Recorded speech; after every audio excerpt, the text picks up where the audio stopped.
باللہ من الشیطان الرجیم بسم اللہ الرحمن الرحیم وَأَمَّا بِنِعْمَةِ رَبِّكَ فَحَدِّثْ.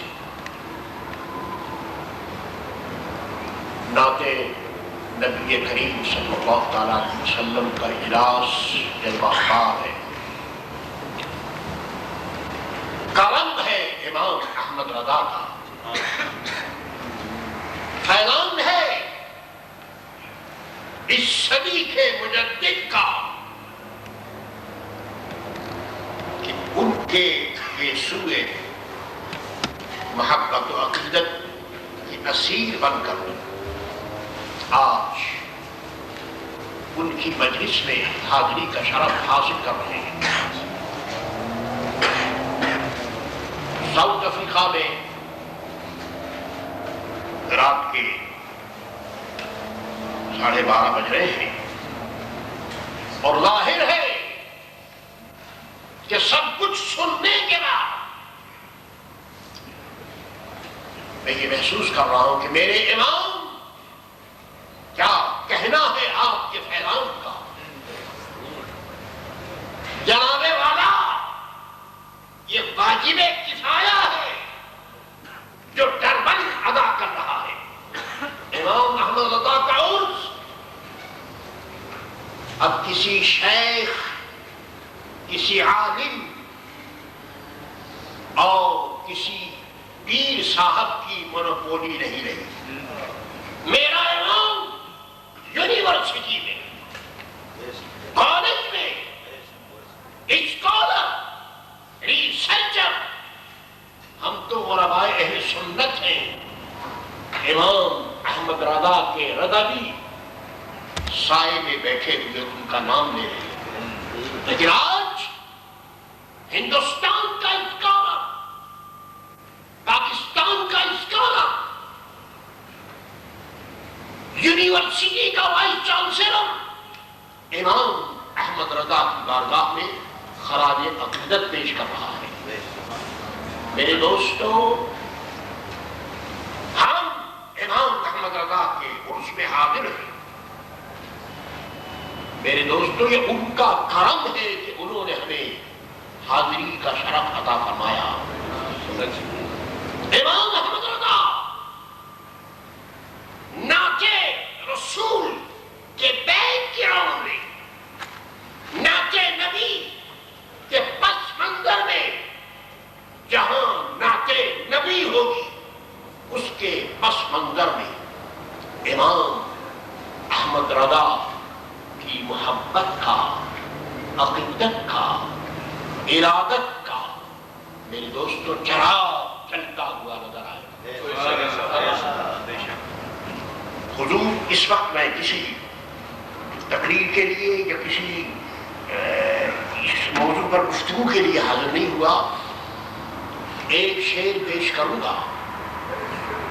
ہوتا یہ رہا ہے کہ رات کے 12:30 اور 1 بجے محلہ سوداگران میں ایک ولی کامل کی بارگاہ میں حاضری کا مجھے شرف حاصل ہوتا۔ میرا مزاج لڑکپن سے کچھ یہی شعر و شاعری اور یہی بات تھی، اور حضور مفتی اعظم عالم اسلام رحمۃ اللہ تعالی علیہ جانتے تھے کہ یہ میرا لڑکا کس مزاج کا ہے۔ 1 بجے فرماتے کہ تم نے کیا لکھا ہے؟ شیخ کی بارگاہ ہوگی، اللہ حضور خود ارشاد فرماتے، میں معلومہ پیش کرتا ہوں، اس کے بعد یہ فرماتے کہ میں نے یہ لکھا ہے، سنو۔ میرے عزیزوں، میرے دوستوں، ان مجلسوں میں ہدایت بخشش کی تلاوت کا شرف مجھے مسلسل حاصل رہا ہے، اور حضور مفتی اعظم کی بارگاہ میں اور پھر مدینہ الرسول میں قطب المدینہ حضرت مولانا ضیاء الدین رحمۃ اللہ تعالی علیہ کی بارگاہ میں پوری ہدایت بخشش سنائی۔ حضرت کو یہ نعت بہت پسند اور مجھ سے سنتے تھے۔ آئی چند شعر میں بھی سناتا چلوں تاکہ واصفان رسول میں، ثناخان رسول میں، نائکان رسول میں آج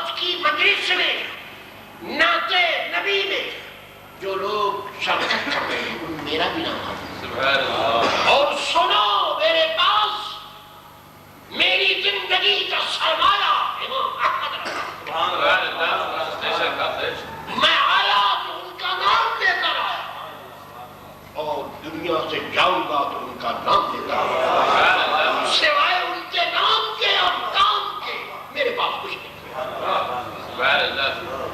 اللہ اللہ حضرت مفتی اعظم رحمۃ اللہ تعالیٰ علیہ بار بار مجھ سے پڑھواتے اور کہتے کہ دیکھو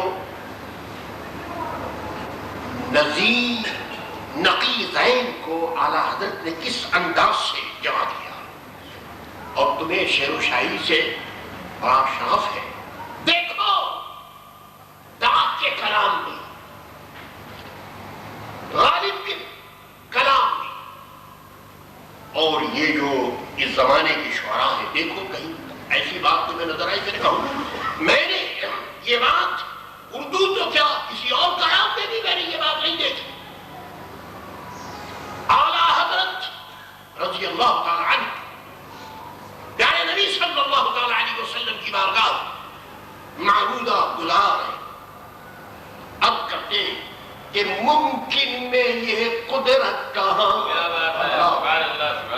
کلام الامام امام الکلام، ممکن میں یہ قدرت کہاں، واجب میں ادبی عبدیت کہاں، ممکن میں یہ قدرت کہاں۔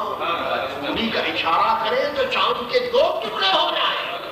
اللہ اللہ ممکن میں یہ قدرت کہاں، واجب میں عبدیت کہاں، حیران ہوں یہ بھی ہے خطا، یہ بھی نہیں وہ بھی، حیران ہوں یہ بھی ہے خطا۔ میرے دوستو ادب کا ایک ادنا طالب علم اور اساتذہ فن کے کلام میں دیکھا، اور پھر عربی میں مطالب بھی پڑھی بھی ہے اور پڑھائی بھی ہے، دوسری کتابیں بھی اس سلسلے میں دیکھی، مگر یہ انداز کہ حیران ہوں یہ بھی ہے خطا، یہ بھی نہیں وہ بھی نہیں۔ اور اس بحر میں حضرت نے ایک شعر اخیر ایسا لکھا ہے اللہ اکبر کہ میرے دوستو جس کو قلم توڑ دیا۔ اللہ ارشاد فرمایا اللہ اللہ کہ حق یہ کہ ہیں عبد الہ اور عالم امکان کے شاہ، حق یہ ہے کہ عبد الہ۔ اور میں پڑھتا اور حضور مفتی اعظم رحمۃ اللہ تعالیٰ علیہ اللہ اکبر دو دانوں بیٹھ کر اور اس طرح سے دونوں آج حضرت کو میرے دوستوں میں ہوتا اور حضرت ہوتے، اس طرح سے جھومتے اللہ اکبر، ایسا معلوم ہوتا کہ نسیم شہری کے جھونکے میں اور باغ گلو لالا لہلا رہا ہے۔ اللہ اکبر کہتے ہیں کہ حق یہ کہ ہے عبد الہ اور عالم امکان کے شاہ۔ اب ظاہر ہے کہ امام احمد رضا نے جب یہ فرما دیا کہ حق یہ ہے اور عبد الہ ہونا بھی حق اور عالم امکان کے شاہ یہ بھی حق، مگر کمال کیا ہے فرماتے کہ برزخ ہے وہ سر خدا، یہ بھی نہیں وہ بھی نہیں، برزخ ہے وہ سر مجدد۔ اللہ اکبر امام الکلام ہی یہ بات کہہ سکتا ہے کہ شریعت اور طریقت کے اتحادوں سے بچ کر برزخ ہے وہ سر خدا، یہ بھی نہیں یہ بھی نہیں وہ کون کہہ سکتا ہے؟ اللہ برزخ ہے وہ سر خدا، یہ بھی نہیں وہ بھی نہیں، ممکن میں یہ قدرت کہاں، واجب میں عبدیت کہاں، حیران ہوں یہ بھی ہے خطا، یہ بھی نہیں وہ بھی نہیں۔ اور میرے دوستو یہ پوری غزل ہے، صحیح کہا ہے نیاز فتح پوری نے کہ میں نے حضرت مولانا کے کلام کو دیکھا، اردو کے معیار پر کوئی اردو کو شاید ہندوستان میں میرے دوستو نظر نہیں آیا۔ ملتان کی مجلس میں گفتگو چل گئی، اخیار میں نہیں اخیار میں، کہ اس صدی میں سب سے بڑا اردو کا نعت وہ جس نے سب سے زیادہ اشعار نعت میں لکھے وہ کون ہے؟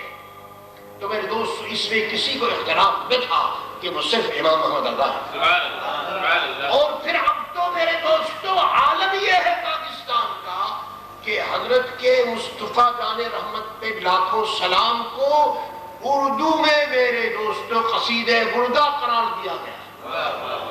اردو کا یہ قصیدہ بردہ ہے. اور پھر یہی نہیں بلکہ ایک میرے عزیز دوستوں نے پوری شرح اس کی دی ہے. مصطفیٰ علیہ رحمت پہ لاکھوں سلام.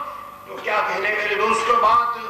تو آخر میں مقطع ارشاد فرما کہ ہے بلبل رنگی رضا یا توتی نغمہ سرا. ہے بلبل رنگی رضا یا توتی نغمہ سرا. حق یہ کہ واصف ہے تیرا یہ بھی نہیں وہ بھی نہیں. حق یہ کہ واصف ہے تیرا یہ بھی نہیں وہ بھی نہیں. اور علماء کرام ایک شعر عرض کروں گا. آپ یقین مانیے کہ عربی جاننے والے جو علماء ہیں اور افاضل علماء ادب جن کا پڑھنا پڑھانا ان سے بھی میں نے پوچھا. اردو تو خیر اردو میں تو ہے ہی. فارسی میں بھی میں نے ایسا کوئی کلام نہیں دیکھا. ہم یہ کہ عربی میں بھی اس انداز کا کوئی شعر نعت رسول میں میرے اور میرے مشائخ اساتذہ کو کوئی شعر ایسا نہ کیا ہے. کمال کیا ہے. اللہ اکبر. کیا پوچھنا ہے میرے امام کا. میرے امام اپنے کلام میں اور اپنے سلام میں سبحان اللہ بے نظیر ہے. سبحان اللہ. شعر ارشاد فرمایا عرض کیا ہے اللہ اللہ کہ تیرے تو وصف عیب تنہائی سے ہے بری. تیرے تو وصف عیب تنہائی کا لفظ میرے دوستوں عربی میں ہے نا اردو میں تو خیر کیا ہو. عربی میں ہے فارسی میں. یہ عیب تنہائی سے بری. تیرے تو وصف عیب لا نظیر لہو لا نکل لہو لا مثل لہو. تیرے تو وصف کیا کہو گے کیا کوئی کہے گا. اللہ ساتھی نے کہا بلغ العلا بکمالہ. سب اپنے اپنے انداز میں. اور حضرت نے خود ہی عرض کیا ہے کہ اللہ کی سرکاب قدم مگر یہ کہہ کر کہ تیرے تو وصف عیب تنہائی سے ہے بری. حیران ہوں تیرے شاہ میں کیا کیا کہوں تجھے. حیران ہوں. یہ وصف عیب تنہائی یہ کیا ہے. یہ علماء سمجھ رہے ہیں. میں آپ سے عرض کروں امام محمد رضا فرماتے ہیں کہ یا رسول اللہ آپ کی تعریف آپ کی توصیف آپ کی ثنا کوئی ایسی تعریف کوئی ایسی ثنا اور آپ کی تعریف کا کوئی ایسا باب نہیں کہ جس کو یہ کہا جائے کہ یہاں یہ ختم ہو گیا. آپ کی عیب تنہائی یعنی اگر یہ کہہ دیا جائے کہ سرکار کی ثنا ختم ہو گئی تو امام اللہ فرماتے ہیں کہ اللہ تعالیٰ نے آپ کی ذات کو ایسا پیدا کیا ہے کہ کوئی وصف جو ہے وہ تمام نہیں ہوتا. کہتے جاؤ پڑھتے جاؤ بولتے جاؤ لیکن سرکار کا وصف ختم نہیں ہوتا. امام احمد رضا فرماتے عرض کرتے کہ تیرے تو وصف عیب تنہائی سے ہے بری. حیران ہوں میرے شاہ میں کیا کیا کہوں تجھے. اس امام کا عرص سراپا قدس ہے کہ جس امام کی نعت نے اور نعت کوئی نے عالم اسلام کو نعت سے بھر دیا. کھڑے ہو جاؤ اور صلاۃ و سلام عرض کرو اور انہی کا سلام پیارے نبی کی بارگاہ میں عرض کرو.